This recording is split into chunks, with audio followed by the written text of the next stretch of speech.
भगवान कृष्ण के जन्म के एक परम प्रिय सखा हुए, भगवान के परम प्रिय सखा जिनका नाम था सुदामा। बोलिए सुदामा जी महाराज की जय। एक तो अपने सिर में पल्लू रख लो, सुदामा की कथा बिना पल्लू के नहीं सुननी चाहिए, क्योंकि सुदामा की कथा किसी गरीब की कथा नहीं है। सुदामा की कथा तो भगवान के मित्र की कथा है। एक बार मैं पोटा में जा रहा था हिमाचल के, तो रास्ते में किसी के घर में कथा चल रही थी।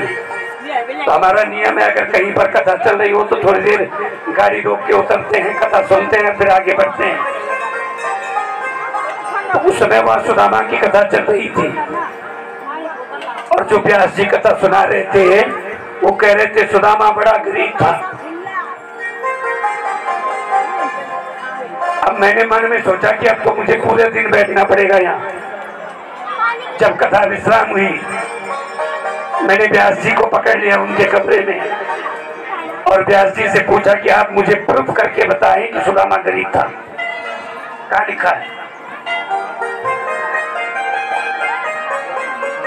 दो शब्द हैं, पहला शब्द है गरीब और दूसरा शब्द है निर्धन।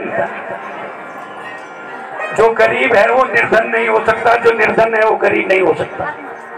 गरीब का मतलब होता है जिसके पास धन भी नहीं है, दौलत तो है लेकिन इज्जत नहीं है। और निर्धन कहते हैं उसको जिसके पास धन तो नहीं है, लेकिन जब दरवाजे से बाहर निकलता है तो लोग प्रणाम करते रहते हैं, इज्जत पूरी है। तो सुदामा गरीब नहीं है, बल्कि सुदामा तो निर्धन है। और जीवन में ये परिस्थिति लगभग सभी की आती है। जो आज धनवान है वो कल का निर्धन है, जो आज का निर्धन है वो कल का धनवान है। ये तो जीवन चक्र है मेरे भाई बहन।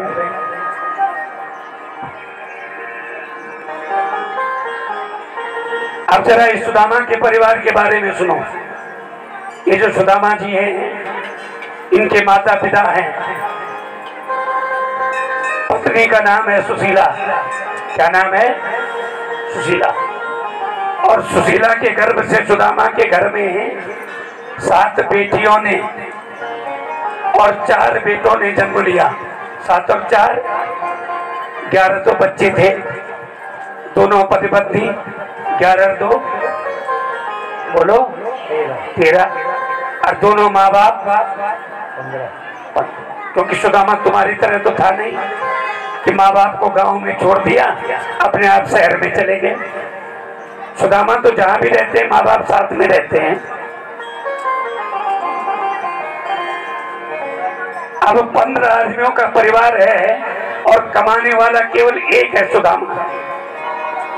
तो ये बताओ कि निर्धन होगा या धनवान होगा? बताओ। इसे कभी सुदामा को गरीब शब्द मत कहना। आजकल लोगों के घरों में कैसेट लगी हुई रहती है, अरे द्वारे पालो कह दो हरि से, द्वारे सुदामा गरीब आ गया है। और जिसने ये भजन गाया है ना, मैंने उसके खिलाफ कोर्ट में केस किया। अभी चंडीगढ़ हाई कोर्ट में वो केस चल रहा है। और जब जज के सामने जाते हैं तो मैं उस व्यक्ति से पूछता हूं कि तू ये बता दे कि सुदामा गरीब था कहाँ? कहीं भी तो नहीं। हाँ, निर्धन था, घर में धन की कमी थी, लेकिन इज्जत की कमी नहीं थी सुदामा के पास।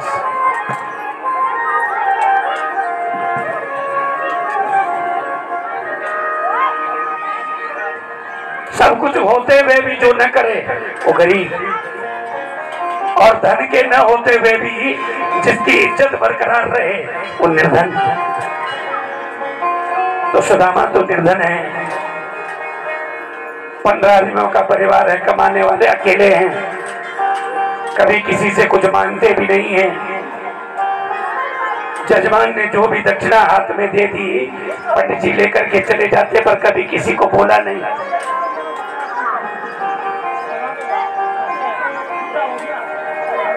इन सुदामा के बचपन के मित्र हैं भगवान कृष्ण। अब देखो नाम इसका सुदामा, पत्नी का नाम क्या था? है अभी तो पता है तुम्हें ना? हाँ, सुशीला। दोनों के दोनों कुंभ राशि, सुदामा भी कुंभ राशि और सुशीला भी। और वैसे ज्योतिष में कहते हैं कि एक राशि वालों की कभी बनती नहीं, लेकिन इन दोनों पति पत्नी में कभी झगड़ा हुआ हो ऐसा कहीं भागवत में लिखा नहीं। और 18 पुराण है, 18 के 18 पुराणों में सुदामा की कथा है। कोई पुराण ऐसा नहीं छूटा जब सुदामा की कथा ना हो। या तो सुदामा की बेटियों की कथा होगी या सुदामा के पुत्रों की कथा होगी, लेकिन 18 पुराणों में सुदामा का वर्णन है, ये निश्चित है। अभी सुदामा जी का चरित्र हमेशा प्रसन्न रहते हैं, जितेंद्रिय हैं, विरक्त हैं और प्रसन्न आत्मा हैं, हमेशा हंसते मुस्कुराते हुए जिंदगी को बिताते हैं।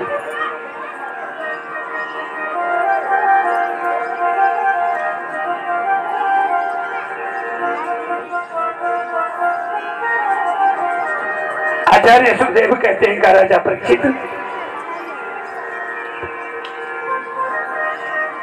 जब रात को भोजन करने के लिए बैठते बच्चों के संग सुदामा जी, अब कभी कभी घर में सब्जी न होती, कभी दाल न होती, कभी चावल न होता, कभी आटा न होता। ऐसा तो हम लोगों के घरों में भी होता है। क्यों? और हमारे गढ़वा पहले क्या करते था पता? जिन आटो खत्म हुएगी ना तो पड़ोस बैठी मांगी कौन क्या बोल साहब पैचो, आजकल तो नहीं लेना लोग पैचो। हम जब छोटे छोटे जाते घी भी पैचो ले हम चो, जब हमारी गोड़ी भी जाता तुम तो घी दे दो ना, आजकल हम तो दे दिया थोड़ा सा। ऐसा हमारे पहाड़ की मान्यता है। अब कभी कभी घर में जब कोई चीज की कमी हो जाती तो बच्चे माँ बाप को ताना देते और सुदामा जी कहते तुम्हारा पिता ऐसा वैसा नहीं है, कोई छोटा मोटा आदमी नहीं हूं मैं। मेरे जो दोस्त है ना आजकल द्वारिका के मालिक है, द्वारिका के पति हैं। सुनते सुनते बच्चे भी तंग आ गए। सबसे बड़े वाली जो कन्या है सुदामा की, उसका नाम है लीलावती। क्या नाम है? आप लोग सत्यनारायण की कथा किस किसने सुनी है? जरा हाथ खड़ा करो तो।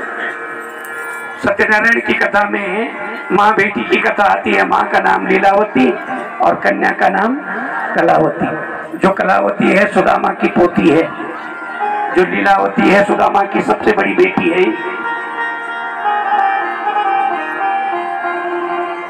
एक दिन बड़ी बेटी ने कह दिया कि पिताजी आप बार बार कहते हैं मेरा मित्र ऐसा, मेरा मित्र वैसा, तो अगर आपका मित्र हुआ तो हमारे चाचा जी हुए, तो कभी चाचा जी से हमें ही मिला लिया होता। और जैसे ही बेटी ने आंखों में आंखें डाल के बात की, सुदामा को आंसू आ गए। रात को बच्चे तो सो गए, सुदामा और उनकी पत्नी सुशीला जाग रही। सुदामा ने पत्नी से कहा कि देवी आज बेटी ने मुझसे जुबान लड़ा करके बात कर दी। सुशीला बोली जब बच्चे बड़े हो जाते हैं ना तो दो चार बातें उनकी सुननी भी पड़ती हैं। 188 किलोमीटर इतना पैदल चलना सुदामा जी के लिए भी बड़ा मुश्किल था। रास्ते में नदी पड़ती है, भद्रशिला नदी। भद्रशिला नदी के तट पर सुदामा आए और सामने केवट बैठा हुआ नाव में सुदामा जी ने आवाज लगाई, केवट भैया, अरे ओ केवट भैया। हाँ पंडित जी बोलो। अरे तनिक आओ तो सही। केवट को बुलाया। हाँ पंडित जी बताइए कहाँ जाना है? सुदामा जी बोले हमको पार जाना है। केवट बोला पंडित जी अगर पार जाना है तो कुछ रोकड़ा लगेगा, कुछ पैसा लगेगा। सुदामा जी बोले देखो भैया, रुपया पैसा तो हमारे पास है नहीं, धन तो है नहीं,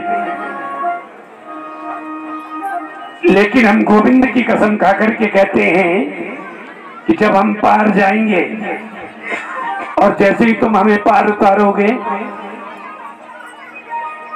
तो मैं तुम्हें ऐसी वस्तु दूंगा जो भगवान भी शायद नहीं दे सकता।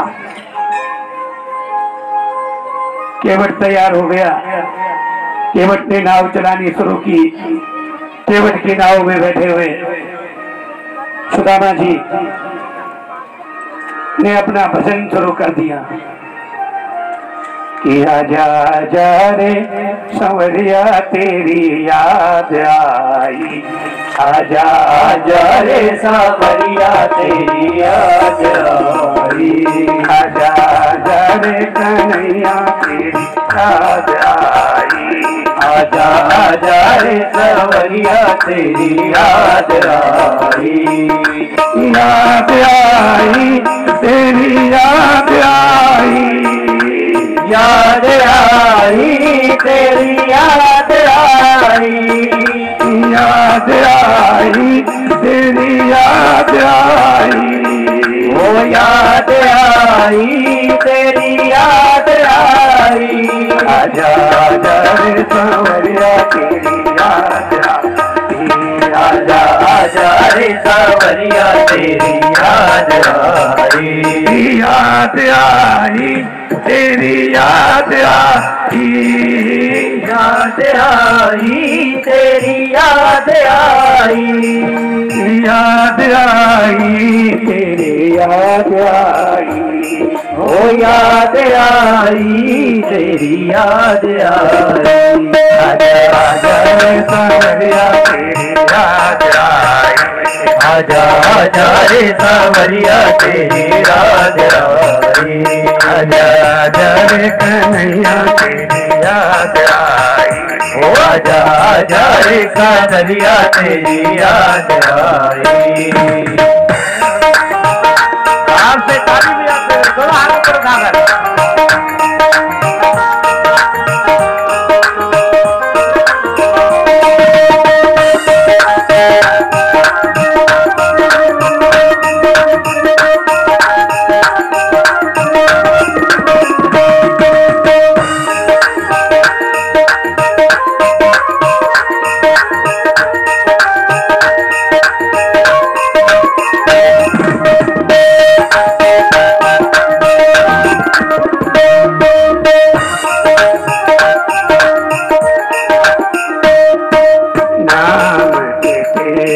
भरोसा है मेरा, नाम से तेरे भरोसा है मेरा, जन्म जन्म का नाता तेरा मेरा, जन्म जन्म का नाता तेरा मेरा, नाम के बिना मोहे लागे तन्हाई, नाम के बिना मोहे लागे तन्हाई, आजा आजा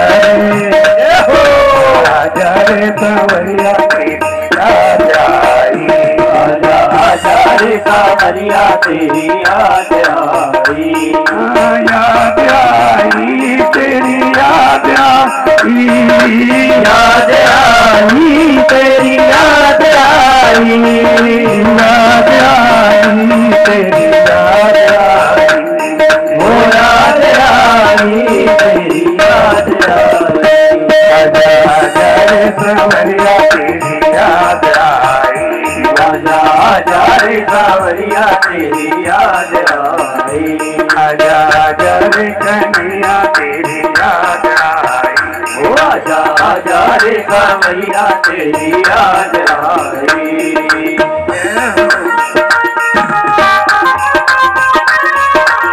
अपने दोनों हाथ से उठा लो भाव से और बुलाओ भगवान को।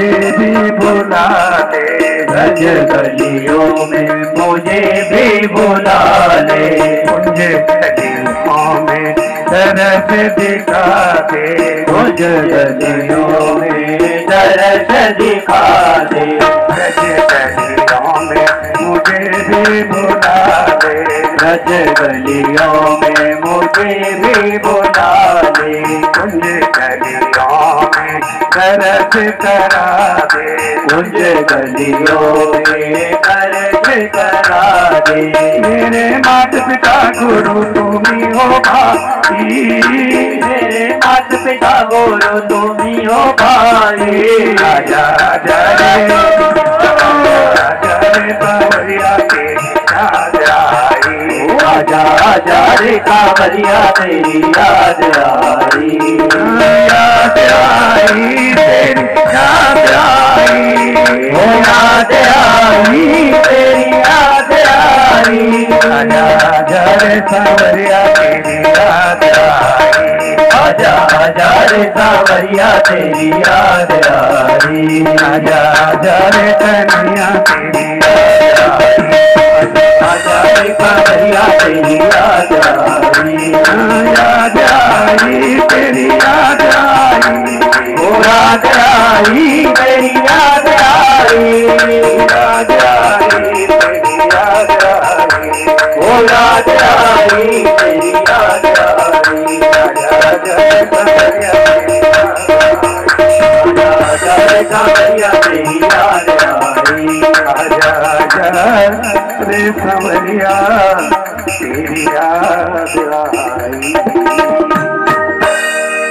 जय जय श्री राधेश्याम, नमः पार्वती पतये हरे हरे